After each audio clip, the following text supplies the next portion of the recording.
জিয়াউর রহমান বাংলাদেশের রাজনীতিতে কয়েকটা বেসিক মৌলিক কন্ট্রিবিউশন আছে, অবদান আছে। কি কি? এক নাম্বার, তিনি বাকশালী শাসন থেকে গণতান্ত্রিক ব্যবস্থা উত্তরণ ঘটাইছিলেন। পৃথিবীর ইতিহাসে প্রথম এবং একমাত্র দেশ যা মার্শাল ল অধ্যাদেশ দিয়ে গণতন্ত্রের উত্তরণ ঘটেছিল। জিয়াই বাংলাদেশের নাগরিকদের প্রথম পলিটিক্যাল আইডেন্টিটি দিচ্ছেন। পলিটিক্যাল আইডেন্টিটি খুব গুরুত্বপূর্ণ একটা জাতির জন্য, একটা দেশের জন্য, রাজনৈতিক জনগোষ্ঠী হিসেবে গড়ে ওঠার জন্য। এটা জিয়ার খুবই মৌলিক কন্ট্রিবিউশন। এই যে ইনক্লুশন সবাইকে নিয়ে আসা, এটা কে করেছে? জিয়া করেছে। আমাদের বাংলাদেশে জাতি পরিচয় দান কইরা জিয়াউর রহমান ধর্ম নিরপেক্ষতাকে প্রতিস্থাপন করেছিল পরম করুণাময় আল্লাহর উপর পূর্ণ আস্থা এবং বিশ্বাস দিয়া। সংবিধানে বিসমিল্লাহির রহমানির রহিম যুক্ত করেছিল। আমি এক এক করে দেখাচ্ছি কি কি করেছিল। সংবিধানের প্রস্তাবনার প্রারম্ভে বিসমিল্লাহির রহমানির রহিম তো সংযোজন করেছিলেন।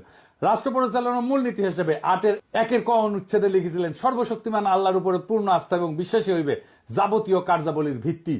8 ক অনুচ্ছেদের আর এক রাষ্ট্রীয় মূলনীতি সমাজতন্ত্রের পরিবর্তে লিখেছিলেন, অর্থনৈতিক এবং সামাজিক ন্যায় বিচার অর্থে সমাজতন্ত্র।